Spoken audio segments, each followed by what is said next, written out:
ولقد زينا السماء الدنيا بمصابيح وجعلناها رجوما للشياطين وأعتدنا لهم عذاب السعير وللذين كفروا بربهم عذاب جهنم وبئس المصير إذا ألقوا فيها سمعوا لها شهيقا وهي تفور تكاد تميز من الغيظ كلما ألقي فيها فوج سألهم خزنتها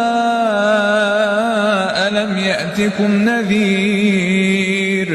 قالوا بلى قد جاءنا نذير فكذبنا وقلنا ما نزل الله من شيء إن أنتم إلا في ضلال كبير